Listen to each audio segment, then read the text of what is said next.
Dios. Gracias doy al Señor. Gracias damos al Señor por esta escuela dominical. Una vez más, congregados a través de esta plataforma con el propósito de estudiar la palabra de Dios, de aprender, de ver las maravillas de Dios que están narradas y escritas en la Biblia y nuestras vidas ser edificadas a través de esas enseñanzas. Hermanos, les doy la bienvenida y lo primero que me gustaría hacer con ustedes es orar. Orar para que el Espíritu Santo de Dios nos bendiga, para que el Espíritu Santo de Dios nos hable a través de su palabra, prepare nuestros corazones, nuestras mentes, dispongámonos para que Él traiga toda revelación, toda comprensión a nuestra mente. Él nos guía a toda verdad y Él nos enseñe todas las cosas a través de su Espíritu Santo. Le invito para que usted en su lugar ore al Señor. Incline su rostro y oremos al Señor.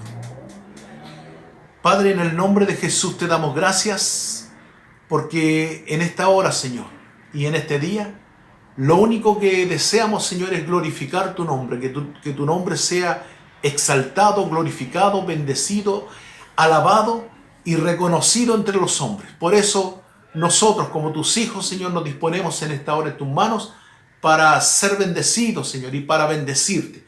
Queremos que tu palabra edifique nuestras vidas, queremos que tu palabra sea revelada a través de tu Santo Espíritu. Te damos gracias, Dios mío, en el nombre de Jesucristo nuestro Señor. Amén. Amén. Bien, yo les invito para que leamos en el Evangelio según San Juan, en el capítulo número 6.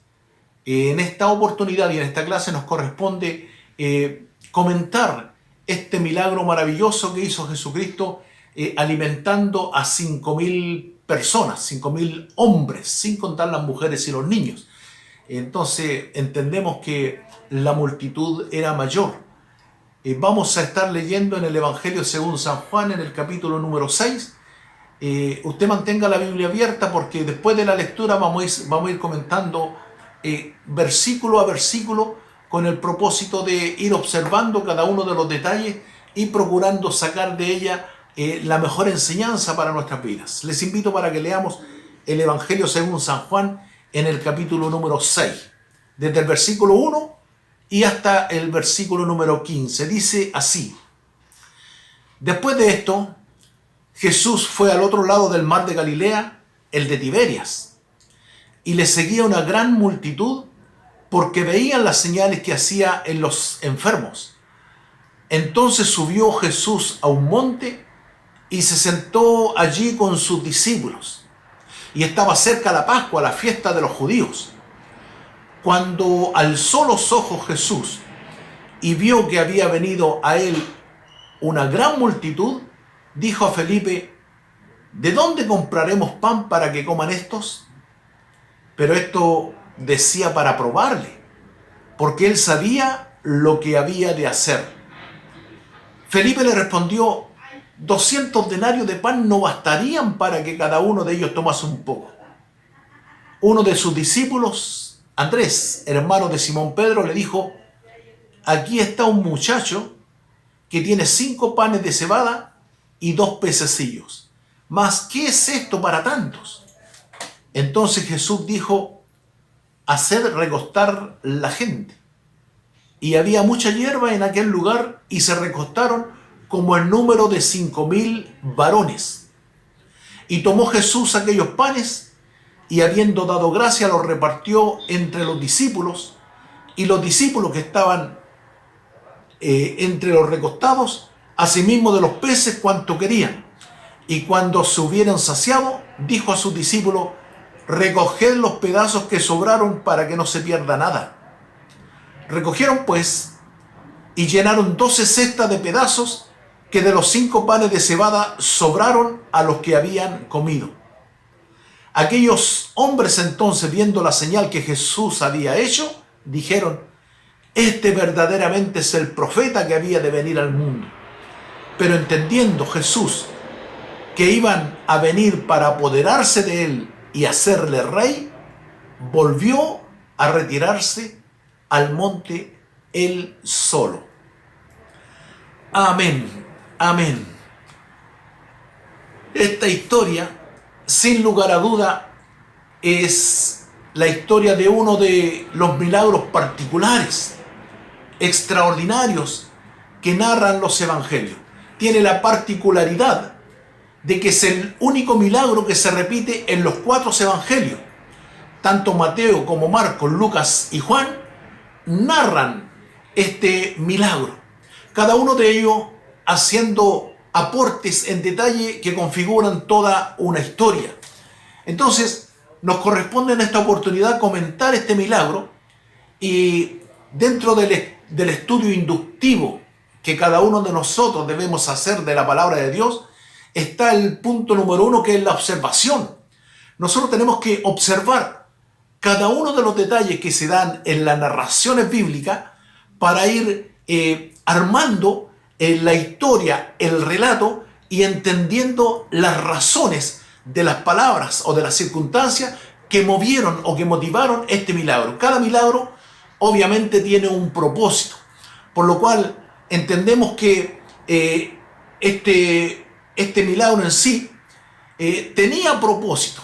De hecho, no solo tiene la particularidad de ser narrado en los 4 evangelios, este milagro, sino que es el milagro que fue hecho por Jesucristo frente a una gran multitud. Ningún otro milagro había sido hecho a tan grande número de personas. La Biblia dice, y lo leímos, que eran 5.000 varones, como un número de 5.000 varones. Si cada varón estaba acompañado, ya sea por su esposa o por su hijo, la cifra crecería a 10.000 o quizás más. Entonces, es un milagro que fue hecho frente a una gran multitud, por lo cual el nombre de Jesucristo había impactado allí en Israel. Luego, este milagro tiene otra particularidad. Es el milagro que beneficia a mayor número de personas.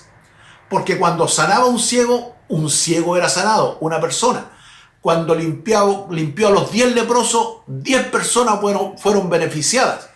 Sin embargo, con este milagro fueron beneficiados más de 5.000 personas.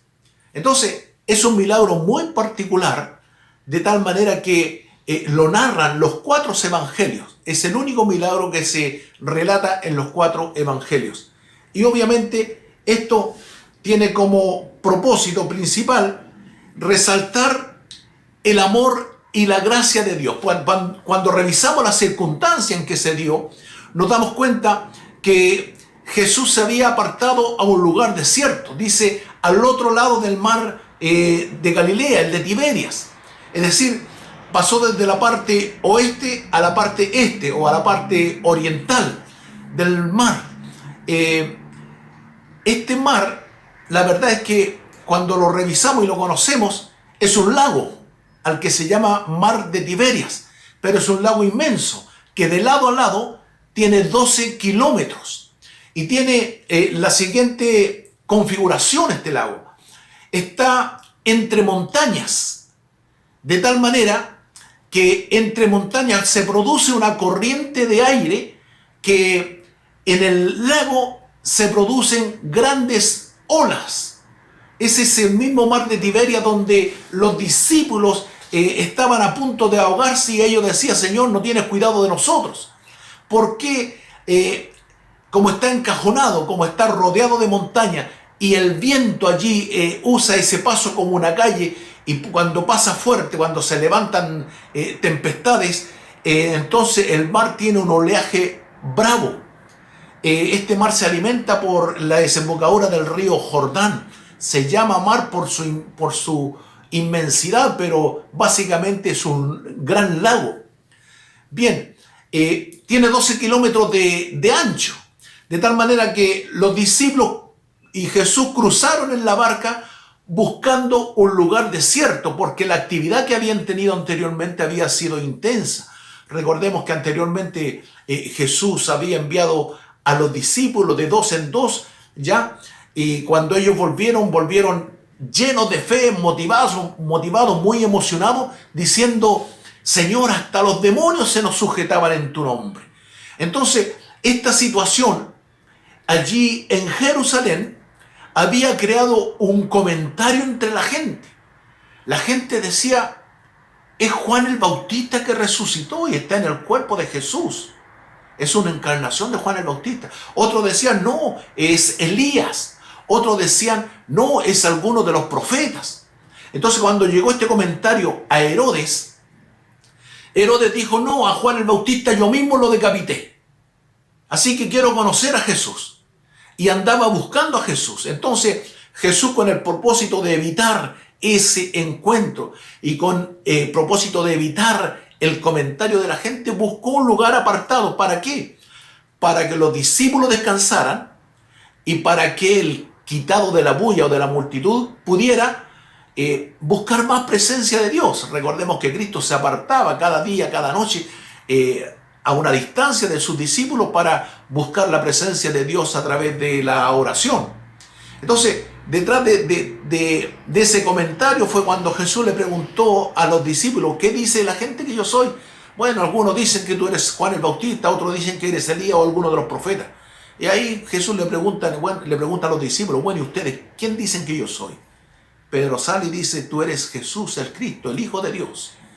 Bienaventurado Pedro, porque esto no te lo reveló ni carne ni sangre, sino mi Padre que está en los cielos. Entonces, ya en los discípulos comenzaba a ver esta revelación, pero en contraste, en medio del pueblo existía una confusión respecto a lo que estaba ocurriendo. Los milagros de Jesús, por un lado, mostraban el poder de Jesucristo, y por otro lado, el comentario del vulgo, de la gente, provocaba una confusión. Esta era la circunstancia, este era el contexto, esta era la situación que se vivía en Jerusalén, por la cual Jesús tuvo que decidir buscar un lugar desierto, y el texto dice que después de esto Jesús fue al otro lado del mar de Galilea, el de Tiberias.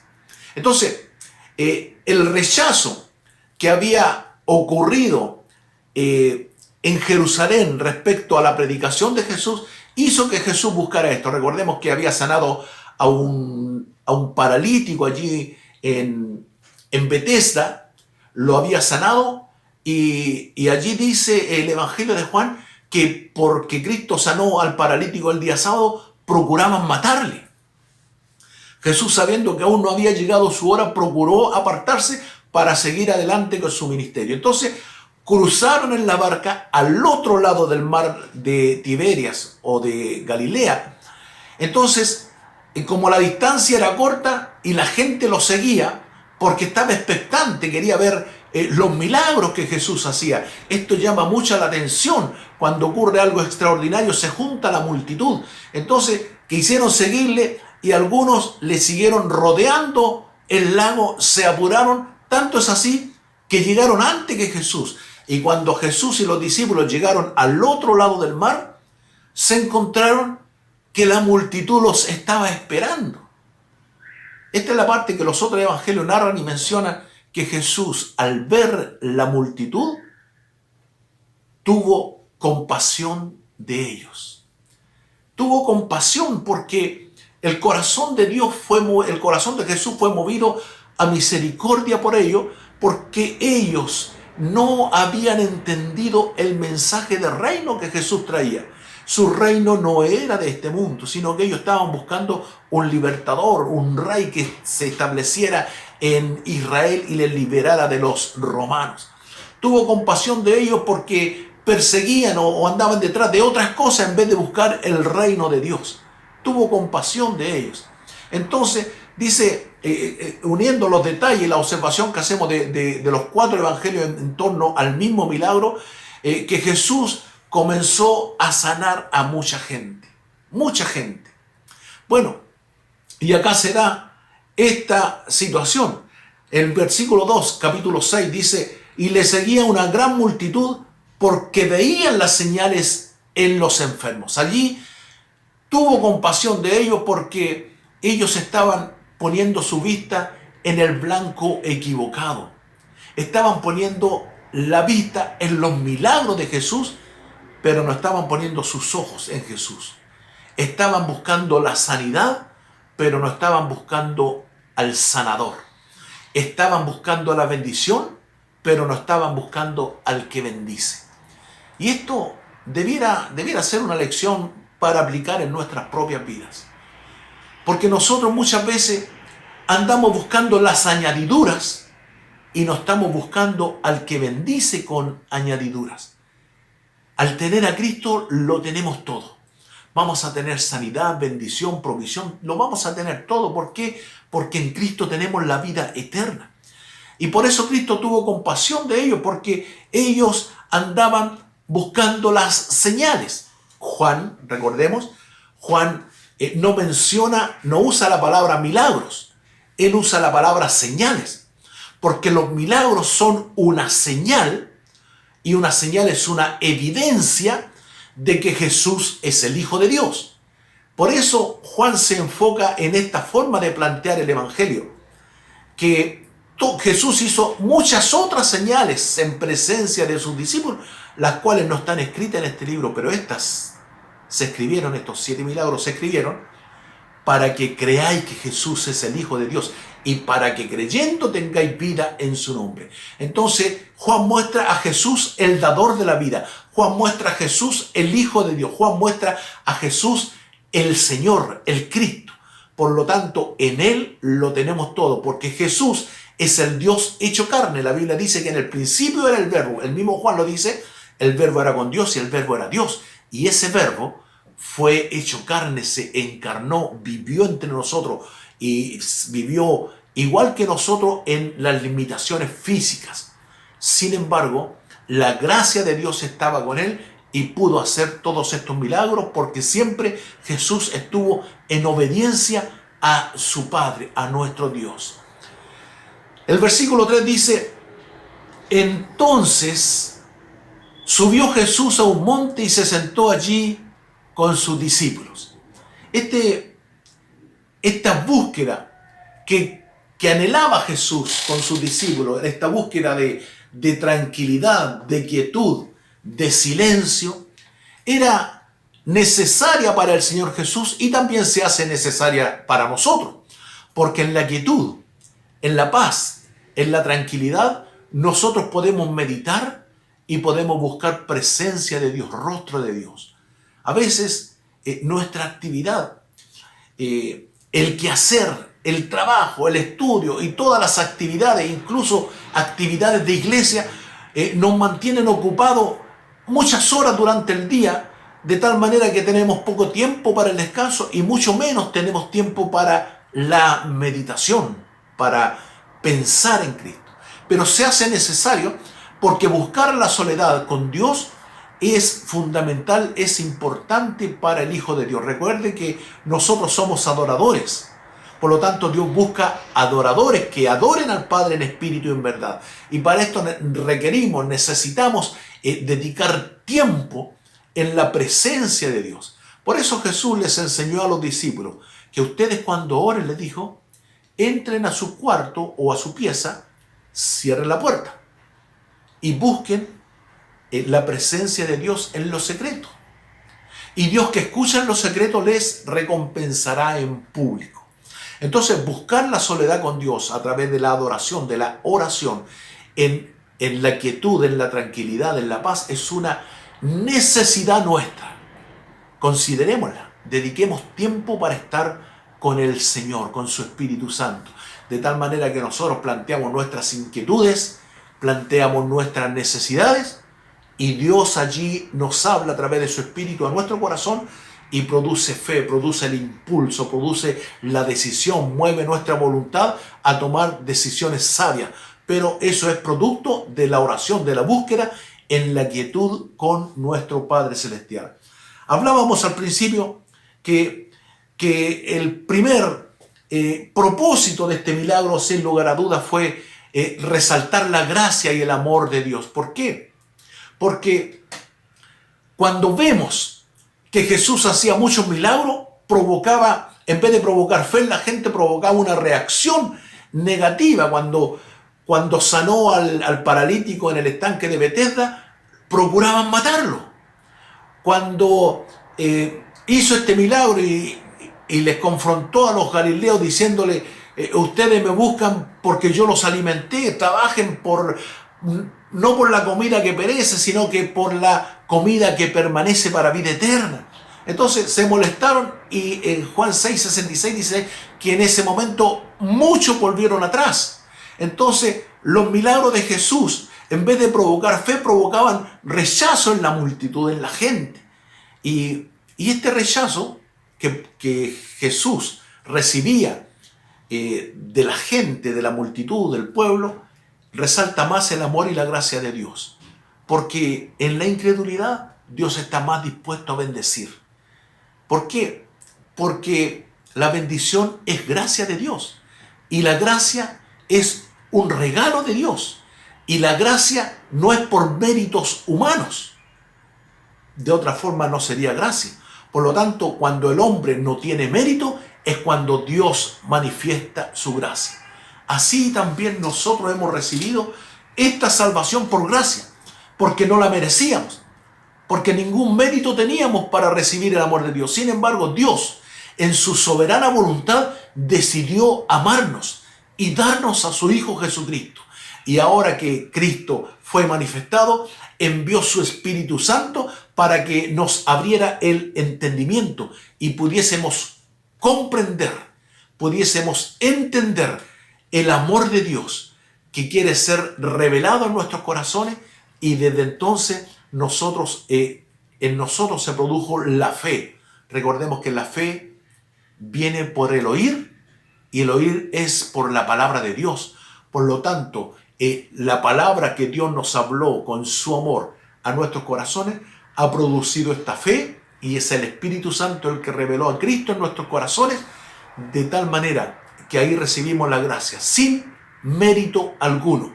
Entonces este milagro que Jesús hace resalta la gracia y el amor de Dios en contraste con la incredulidad que había en ese tiempo por esa gente. Lo segundo es el segundo propósito, diríamos, que podemos deducir de esta enseñanza, es que hay una gran diferencia entre el Mesías que esperaba la gente y el Mesías que había enviado Dios. Cuando la gente vio que Jesús hacía milagros, hacía sanidades, tenía palabras de enseñanzas, entonces ellos comenzaron a entender que Jesús era el Cristo. Mire, aún más, por allí el pasaje dice, el versículo 4 dice, y estaba cerca la Pascua, la fiesta de los judíos. ¿Qué pasaba en el pueblo? La fiesta de la Pascua en el pueblo judío les recordaba la liberación que Israel había tenido desde Egipto cuando estaba en esclavitud. Esa liberación que obró Dios en forma milagrosa a través de Moisés era recordada cada año en la Pascua. Entonces estaba cerca la fiesta de la Pascua. Y en la fiesta de la Pascua se renovaban los deseos en ellos de tener la libertad. Es cierto que habían salido de Egipto y eran libres de la esclavitud de Egipto, pero ahora estaban bajo la esclavitud romana. Los romanos eran el imperio de ese tiempo y los judíos estaban bajo el gobierno de los romanos. Tenían que pagarle tributo a ellos, pero los judíos querían ser libres. Entonces, cuando la fiesta de la Pascua se acercaba, en ellos se renovaba el deseo de libertad. Y justamente en este tiempo, cuando estaba cerca la Pascua, Jesús está haciendo todos estos milagros y ellos dicen, este es el Mesías que estamos esperando, este es el profeta que queremos, este es el rey que estamos necesitando. Por eso en la parte final, en el versículo 14 dice, y aquellos hombres entonces, viendo la señal que Jesús había hecho, dijeron, este verdaderamente es el profeta que había de venir al mundo. Y allí tenemos que la gente se había creado una falsa expectativa del Mesías. Ellos querían un Mesías, un enviado de Dios, que viniera a libertarle del yugo romano. Ellos querían un enviado de Dios que le alimentara, como lo hizo Cristo, multiplicando los panes y los peces en esta oportunidad. Sin embargo, el Mesías que Dios le envió, es cierto que en algún momento le iba a proveer, pero esa no iba a ser la norma, esa no iba a ser la regla, sino que la regla era que el Mesías se tendría que establecer como rey, y no como rey de este mundo, sino como el rey que iba a gobernar los corazones. En la clase anterior hablábamos de que Dios busca adoradores que le adoren en espíritu y en verdad. Y con el sacrificio de Cristo se gestó una nueva forma de adoración, la forma correcta de adoración. En el tiempo antiguo la gente adoraba en un lugar específico, iban al templo, llevaban las ofrendas, los holocaustos, ¿verdad? Y era una adoración externa. Sin embargo, Cristo vino a producir una adoración interna. ¿Por qué? Porque desde el espíritu del hombre Dios está buscando la adoración, y Cristo con su sacrificio vino a crear una nueva criatura en nosotros, o vino a vivificar nuestro espíritu, de tal manera que ahora espiritualmente nos conectamos con Dios y Dios habita en nuestros corazones. El Espíritu Santo y nuestro espíritu se fusionan y somos uno solo con Él. Entonces, esta era la forma de gobierno que quería establecer Dios enviando a su Hijo Jesucristo. Pero los judíos en ese tiempo no lo entendieron así y querían hacer a Jesús el rey de ellos, el rey de los judíos. Querían establecerlo en su reino. Querían que Él gobernara y los liberara del yugo romano. Entonces, ahí tenemos un segundo propósito, que era evidenciar que Jesús quería establecer un reino no de este mundo. Porque el reino de este mundo lo único que busca es el bienestar, es la prosperidad. ¿Y esto no es lo que enseñan acaso aquellos que enseñan la teología de la prosperidad? Piensan que la relación con Dios está en relación con los beneficios que Dios les da, que si les multiplica el dinero, que si les da una casa nueva, un carro nuevo, un auto nuevo, un automóvil nuevo, eso es prosperidad. Pero Dios trabaja de forma diferente. No es la cantidad de bienes que tengamos. Porque mire lo que dice Jesús. ¿De qué le vale al hombre tener todos los bienes del mundo si perdiere su alma? Entonces, el propósito de Dios no está en enriquecernos. El propósito de Dios está en salvar nuestra alma, nuestro espíritu. Es darnos vida eterna. Él vino a buscar y a salvar lo que se había perdido. Por lo tanto, el Mesías que Dios envió es diferente al Mesías que ellos esperaban. Ellos esperaban al Mesías de la prosperidad, que hiciera milagro y multiplicara los panes y los peces, que les sostuviera económicamente. Pero Jesús se tuvo que negar a esa forma de gobierno, porque Cristo nunca quiso ser un rey democráticamente elegido, teniendo la aprobación del pueblo. No, aunque tuviera el rechazo del pueblo, Cristo es rey porque Dios lo estableció rey. Su reino no es de este mundo. Él reina y gobierna sobre el universo y quiere gobernar también sobre nuestros corazones. Entonces ahí tenemos el segundo propósito que podríamos deducir de esta lección, de este milagro, de este relato o de esta narración. Y el tercer propósito, evidentemente, es cómo a través de este milagro el relato manifiesta el poder de Dios, el poder creador de Dios. Eran solamente 5 panes, eran solamente 2 pececillos, pero Dios lo multiplicó, creó, y mientras los alimentaba nunca dejó de producirse el pan, y aún más sobraron lo que Dios produjo. Esto me recuerda en paralelo al milagro que Elías, o que Dios hizo a través de Elías con la viuda, cuando el aceite no le escaseó. Entonces, cuando nosotros entendemos que Dios es un Dios que tiene poder para crear, entonces estaremos poniendo nuestra confianza en Él y no nuestra confianza en los recursos que nosotros tengamos. Esa es la diferencia. Porque mire, una cosa es tener fe una fe intelectual, pero otra cosa es tener una fe puesta a prueba.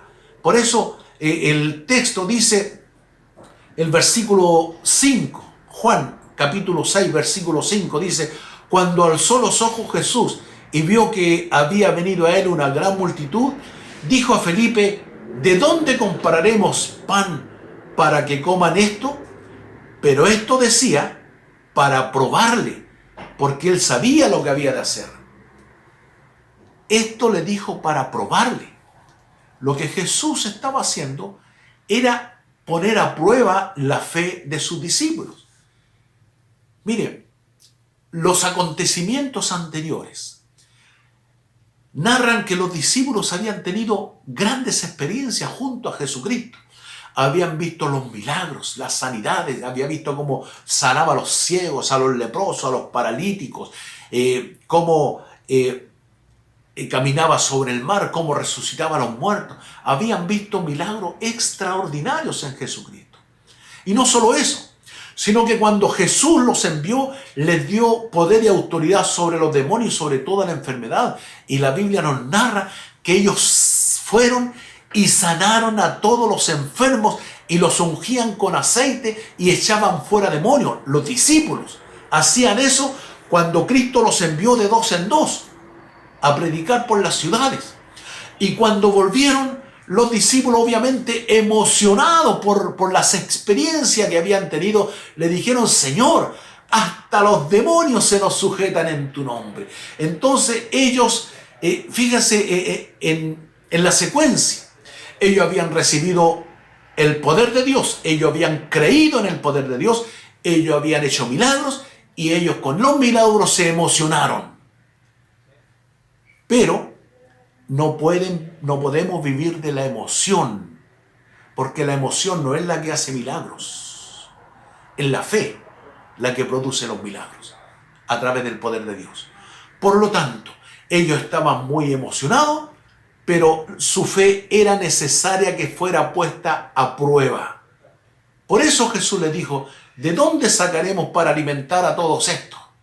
Pero el versículo 6 dice, pero esto decía para probarle. La prueba es necesaria, porque la prueba viene a consolidar nuestra fe. Es necesario que seamos probados para que demostremos nuestra fe, porque una cosa es tener una fe intelectual. No, si yo creo en Dios, yo conozco a Dios, yo lo sé todo. Sin embargo, cuando estamos en el problema, ¿a quién recurrimos? ¿Qué hacemos?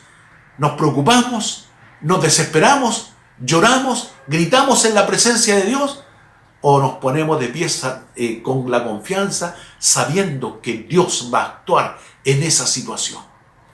Si cuando todas las puertas se cierran alrededor nuestro, no tenemos que llorar. Sabemos que en el cielo hay una ventana abierta para que Dios derrame bendición hasta que sobreabunde. Por lo tanto, eso lo produce la fe. Pero cuando miramos en nuestro entorno, obviamente nuestras emociones van a decaer. Nos vamos a sentir tristes, angustiados, preocupados, afligidos. Pero no, nosotros tenemos que tener una fe probada en las adversidades, en las circunstancias difíciles.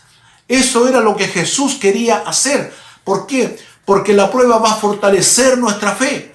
Porque la prueba nos va a hacer madurar, nos va a hacer crecer espiritualmente, nos va a hacer alcanzar una nueva estatura espiritual. Por lo cual es necesario que nuestra fe sea probada. Y acá, en cuanto a la fe, los discípulos obviamente actuaron o respondieron en forma objetiva. Le dijeron, Señor, el lugar es desierto, no hay donde comprar. Es cierto. Pero fíjense, Jesús le hizo la pregunta a Felipe.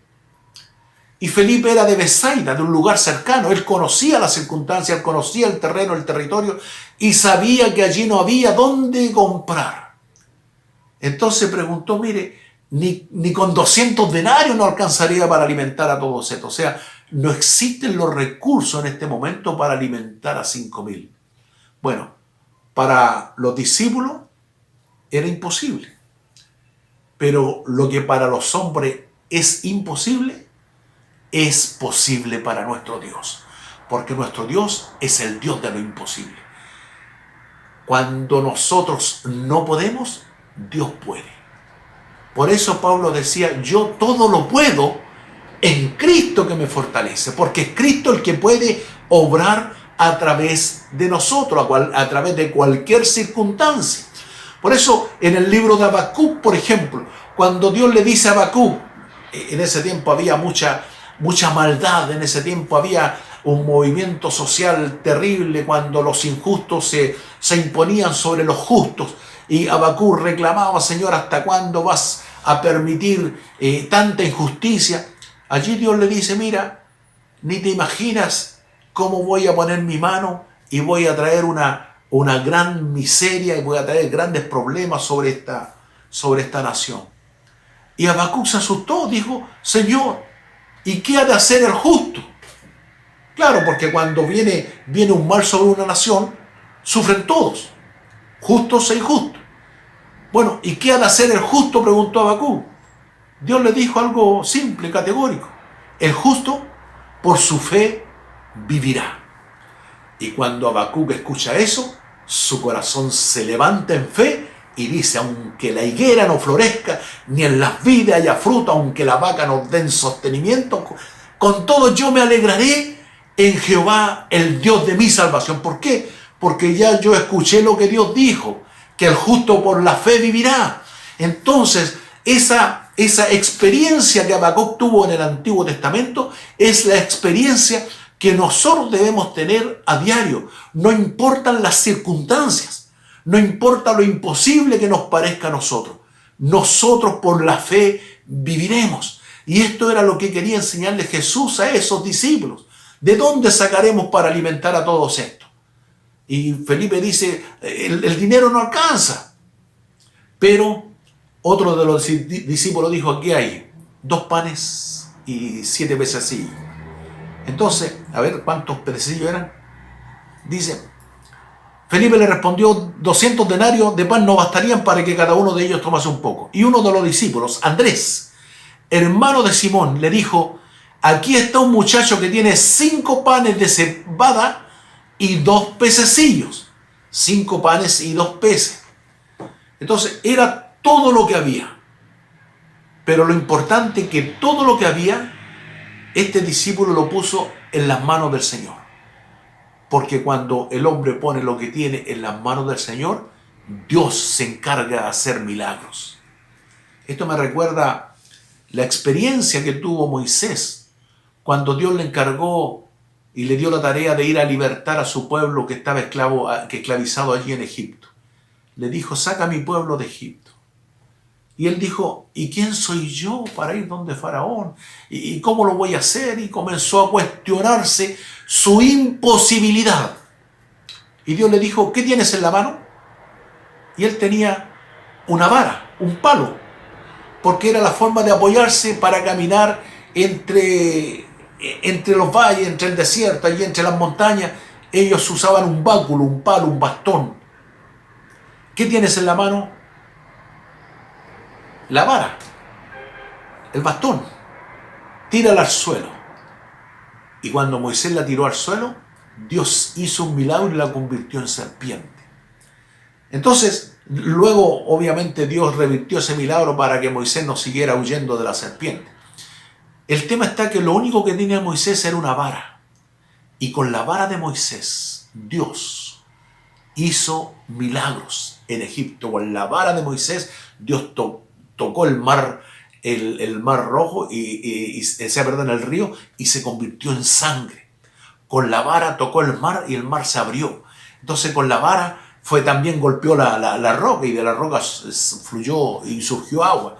Con la vara Dios hizo a través de Moisés muchos milagros. Y la vara era lo único que tenía Moisés. Ahora la pregunta era, ¿qué es lo que tenían los discípulos en ese momento?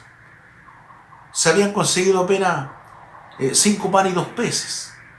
Y Dios lo tomó en sus manos, Jesucristo los tomó en sus manos y los multiplicó. Entonces hizo este gran milagro notable que está narrado en los 4 evangelios. Y la pregunta para nosotros sería, ¿qué tenemos nosotros en nuestra imposibilidad? Quizás no tengamos medios económicos, quizás no tengamos ni siquiera ánimo, pero tenemos la capacidad de decidir y podemos decirle, Señor, lo único que tengo es un corazón deseoso de agradarte y servirte. No tengo nada más. Y Dios con ese corazón puede hacer grandes milagros, no solo en su vida, en su familia, en su entorno, en su ministerio, en su iglesia, en su ciudad, en su nación. Dios puede hacer con la disposición del hombre grandes milagros. ¿Qué tenemos nosotros a nuestro favor? Algunos dirán, yo no tengo nada. Mire, lo poco que tenemos, pongámonos en las manos del Señor. En este momento me acuerdo de una experiencia y se la quiero compartir. Hace unos años atrás, en mis comienzos, yo participaba en la iglesia de Playa Ancha, junto al pastor Víctor Milla. Y a mí se me había encomendado la tesorería de la iglesia. Y en un fondo aparte, nos propusimos juntar para hacer una ampliación de la iglesia, porque la iglesia nos quedaba chica. Queríamos que el templo, que el edificio pudiera crecer. Y comencé a juntar algunos dineros, ofrendas, actividades, y tenía una cifra de dinero que no podíamos pensar en construir. Y estábamos juntando para la construcción. Y Dios pone un sentir en mi corazón. Dios pone un impulso en mi corazón. Y dije, ¿y si este poco dinero lo sembramos? Dios en su momento traerá la bendición. Así que hablé con el pastor y le dije, pastor, quiero tomar este dinero y enviarlo hasta Gorbea, una localidad cerca de Temuco, en Chile, y para bendecir a un pastor que está en necesidad. Y mi pastor me mira, me dice, ¿estás loco? Si estamos juntando para construir. Yo le dije, hagamos lo siguiente, entreguemos ese dinero en ofrenda y Dios se va a encargar de proveernos. Me miró, guardó silencio y me dijo, toma tú la decisión y haz como Dios ha puesto en tu corazón. Tomé ese dinero y se lo envié como bendición al pastor que estaba en una gran necesidad económica, allí en ese pequeño pueblo de Gorbea, en la región de Temuco, en la 9ª región de Chile. Pasó un tiempo y llegaron fondos, dineros, desde Estados Unidos y nos permitió construir allí en el 4º sector de Playa Ancha, en Los Copihue, una iglesia que tiene 2 galpones grandes. El templo fácilmente caben, no sé, unas 300 o 400 personas. Y el segundo galpón está habilitado como comedor. Comedor, cocina, sala de clase, todo eso. Eso jamás nosotros nos hubiéramos imaginado tener un templo de esa dimensión si nosotros lo único que queríamos era ampliar un poquito nuestro templo.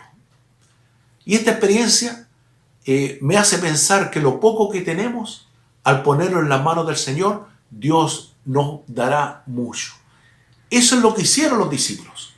Pusieron esos 5 panes y 2 peces, que eran escasos para alimentar a 5.000 personas, pero Cristo en sus manos lo multiplica y ocurre un milagro maravilloso.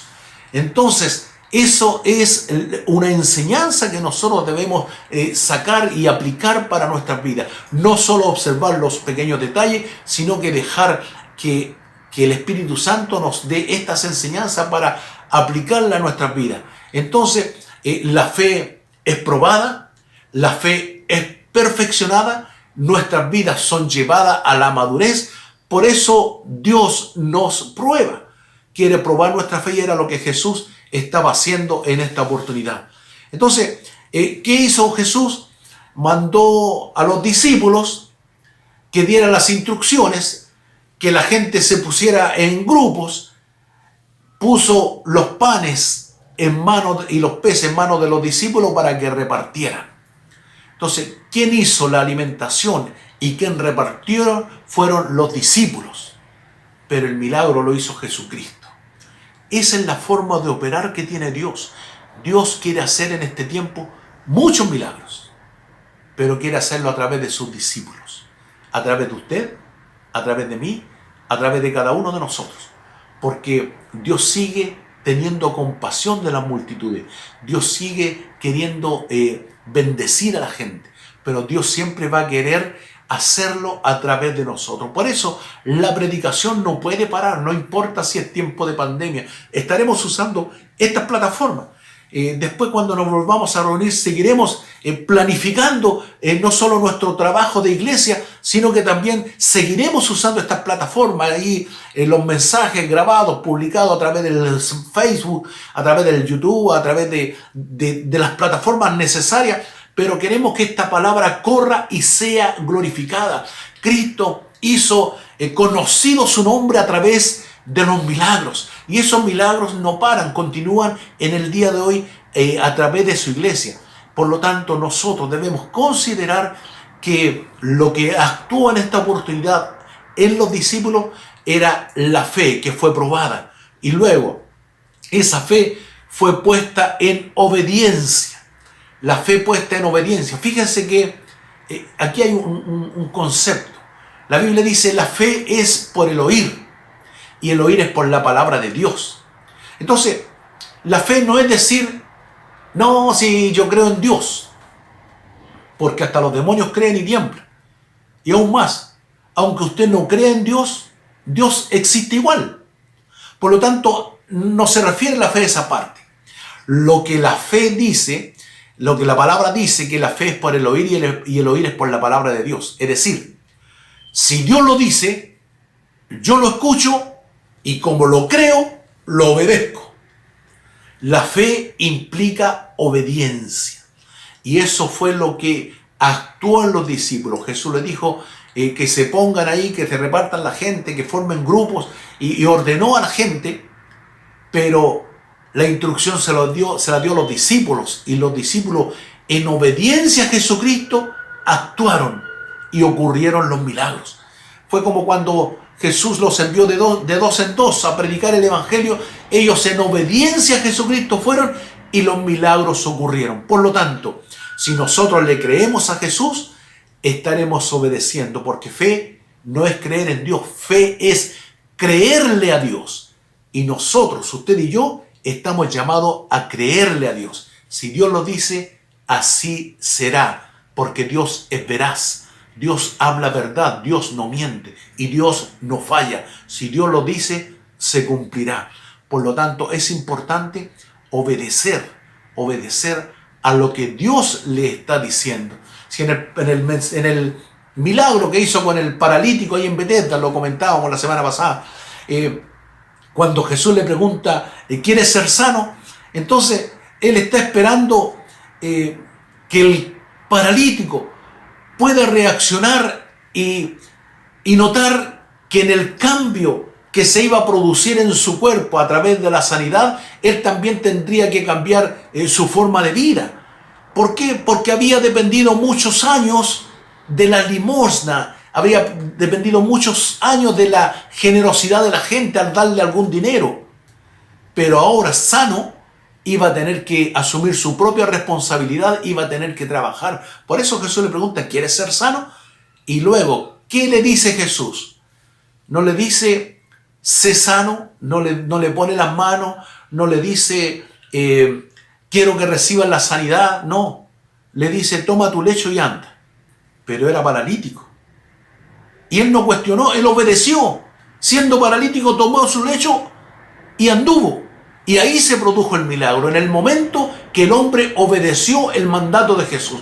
Ahí se ocurrió el milagro. Por lo tanto, cuando nosotros le creemos a Jesús, van a ocurrir milagros en nuestras vidas. Van a ocurrir milagros de provisión, de sanidad, de manifestación del Espíritu. Van a ocurrir muchos milagros cuando seamos gente realmente capaz de creerle a Jesucristo a través de su palabra. Eso es la fe más la obediencia. Y luego dice, versículo 12, cuando se hubieran saciado, dijo a sus discípulos, recoged los pedazos que sobraron para que no se pierda nada. Esto nos deja una enseñanza. Si bien es cierto, Dios es el Dios de la provisión, pero la provisión de Dios no está para desperdiciarla. Por eso Jesús hizo recoger los pedazos que sobraron, para que no se pierda nada. Por lo tanto, la provisión debe ser bien administrada. Y cuando es bien administrada, Dios se encarga de la multiplicación de todos esos recursos que Él pone en nuestras manos. Entonces, si usted está en un momento de necesidad económica, por ejemplo, y le quedan las últimas monedas, ofréndela, póngala al servicio de Dios. No importa que usted se quede sin nada, póngala en las manos de Dios, que Dios es el que le va a proveer. Y cuando tenga la provisión de Dios en su vida, no desperdicie nada, administrelo correctamente, porque esa es una norma del reino. Esa es la administración del reino. Entonces nosotros debemos saber administrar nuestras cosas. Pero si estamos en necesidad, la mejor forma de administrarla es ponerla en las manos de Jesús para que Cristo haga el milagro. Que no se desperdicie nada. Y en la parte final del relato del milagro, cuando Cristo a través de estos 5 panes y 2 peces alimentó a 5.000 varones, más las mujeres y los niños. La parte final, el capítulo 6, versículo 14, dice: aquellos hombres entonces, viendo la señal que Jesús había hecho, dijeron: este verdaderamente es el profeta que había de venir al mundo. Ellos estaban esperando a alguien que les solucione los problemas. Pero ese no era el propósito de Dios. Jesucristo no venía a solucionar los problemas. Jesucristo quería darles vida eterna. Jesucristo quería que ellos ahora fueran adoradores. En algunos momentos Cristo, en algunas circunstancias, va a solucionar nuestros problemas, nos va a proveer, nos va a sacar adelante. Sin embargo, el propósito de estas provisiones, de estos milagros de parte de Dios, es que nosotros creamos que Jesús es el Cristo, el Hijo de Dios, y creyendo tengamos vida en su nombre. Este es el propósito del Evangelio de Juan. Para esto fue escrito, para que nosotros creamos que Jesús es el Hijo de Dios. Entonces, el versículo 15 dice: pero entendiendo Jesús que iban a venir a apoderarse de él y hacerle rey, volvió a retirarse al monte solo. ¿Por qué? Porque la gente le iba a tomar y prácticamente a obligarle a que fuera el rey de los judíos y que se sentara allí en el trono de Israel. ¿Cuál era el problema? Que si Jesús asumía un reino terrenal, iba a durar hasta que muriera. ¿Y cuánto vive un hombre? 80 años, 90 años, y hasta ahí va a durar su reinado. Sin embargo, Cristo no dijo, él dijo: mi reino no es de este mundo. Porque en este mundo los reinos son temporales, terminan.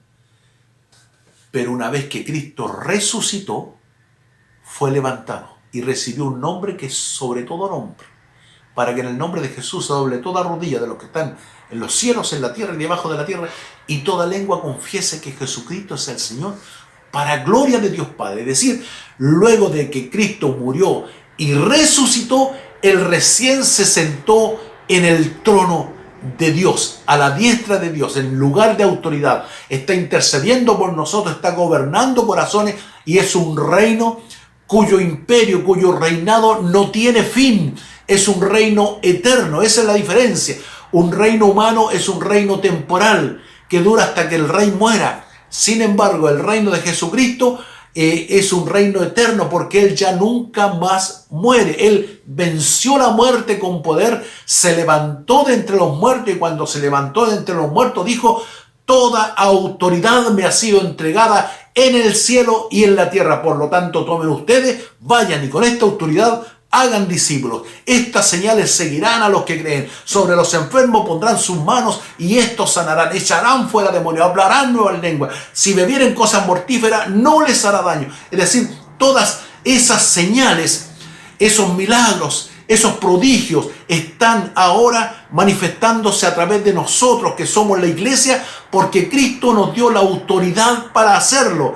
El que está en nosotros es más poderoso que el que está en el mundo.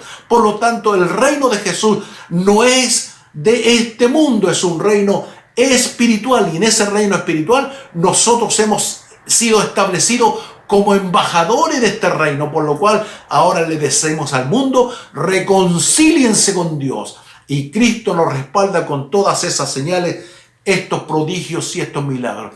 Esto es lo que Jesús quiso que entendieran los discípulos cuando les enseñó a orar. Ustedes cuando oren, oren así: Padre nuestro que estás en los cielos, santificado sea tu nombre. Venga tu reino. Venga tu reino y hágase tu voluntad aquí en la tierra, así como se hace en los cielos.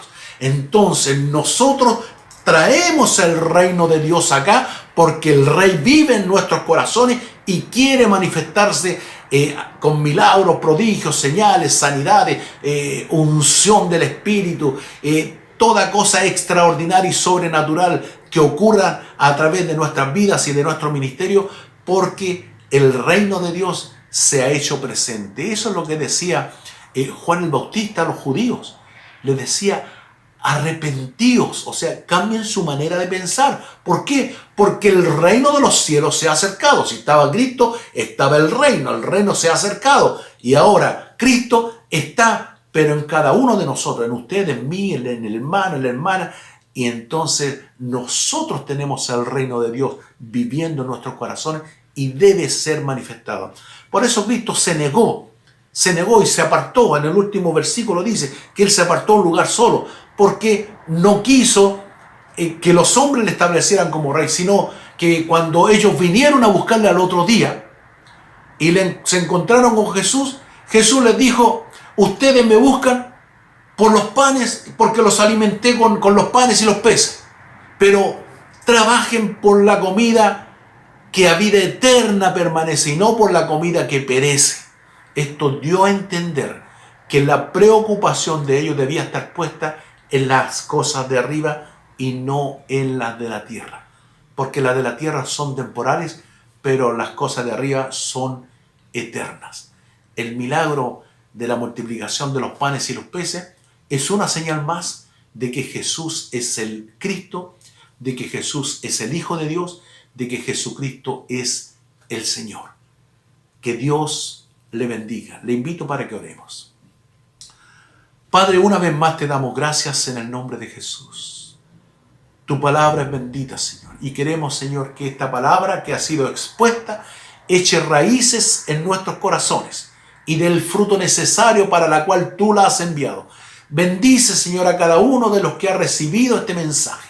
Ahora revélate y manifiéstate con tu Santo Espíritu allí en ese medio. Si hay alguno enfermo, en esta misma hora, Señor, yo declaro una palabra profética de sanidad para que sean sanados los que estén enfermos. Señor, si hay alguno en aflicción económica, abre ventana en los cielos, Señor, hasta que la bendición sea derramada, hasta que sobreabunde, Señor. Si hay problema de familia, restaura matrimonio.